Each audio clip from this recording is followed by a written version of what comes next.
প্রিয় মুসলিম ভাই ও বোনেরা, আসসালামু আলাইকুম। আজকে আমি একটি গুরুত্বপূর্ণ আ বিষয়ে কথা বলার জন্য উপস্থিত হয়েছি, যেটি কুরবানি নিয়ে।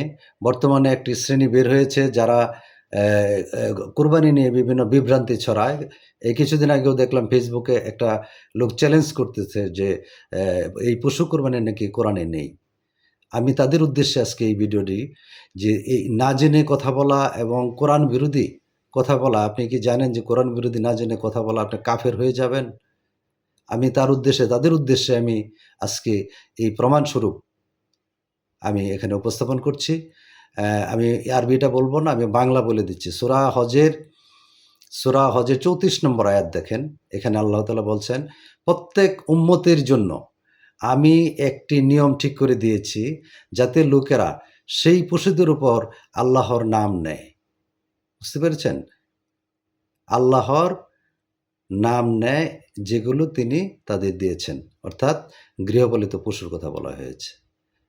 তারপরে আসেন ২৮ নম্বর আয়াতে আল্লাহ বলছেন, "তোমাদের কাছে আসবে যাতে এখানে তাদের জন্য কল্যাণ হয়ে রয়েছে যা দেখতে পান, এবং তিনি তাদেরকে সেসব পশু দান করেছেন তার উপর নির্ধারিত দিনে আল্লাহর নাম নেয়।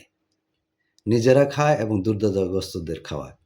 এখানেও কিন্তু কোরবানির কথা বলা হয়েছে পরিষ্কার। নির্ধারিত স্থান, নির্ধারিত সময় বলতে ৯ই জিলহজ থেকে ১১ই জিলহজের কথা বলা হয়েছে। এই নির্দিষ্ট সময়ে যারা পশু কোরবানি দিবে, এর বাহিরে কোরবানি হয় না। এই সময়ের মধ্যে যারা পশু জবাই করবে, এটা কোরবানি।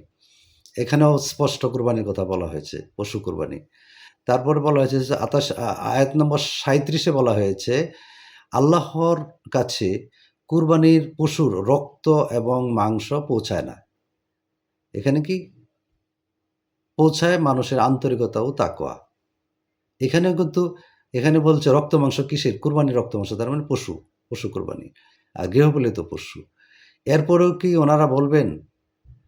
ওনারা কি এরপরেও বলতে চে ব ব বলার চেষ্টা করবেন যে কোরআনে পশু কুরবানির কথা নেই? আমি তাদের উদ্দেশ্যে স্পষ্ট ভাষায় বলতে চাই, ইসলামে ফ্যাসাদ সৃষ্টি করবেন না। না জেনে কোরআন না জেনে পণ্ডিতি করবেন না। কোরআনের বিরুদ্ধে কথা বলা মানে আপনি কাফের হয়ে যাবেন, মুশরিক ফাসেক হয়ে যাবেন। এই কথাটা মাথায় রাখবেন। না জেনে কথা বলবেন না এবং ফ্যাসাদ সৃষ্টি করবেন না। ফ্যাসাদ সৃষ্টিকারী জাহান্নামী। আল্লাহ পরিষ্কার ভাষায় বলে দিয়েছেন, ফ্যাসাদ হলো খুনের চেয়েও মারাত্মক। সুতরাং আমি আলেম নই, বাট আমি পড়াশোনা করার চেষ্টা করেছি, খোঁজার চেষ্টা করেছি। খুঁজে আমি আপনাদের জন্য আমি এটা দিলাম। আশা করি ভালো লাগবে, এবং অ্যা ঈমানকে মজবুত করার জন্য জানা প্রয়োজন। তাই আমি চেষ্টা করেছি মাত্র। আমার জন্য দোয়া করবেন। ভালো লাগলে জানিয়ে যাবেন। আসসালামু আলাইকুম ওয়া রাহমাতুল্লাহি ওয়া বারাকাতুহু।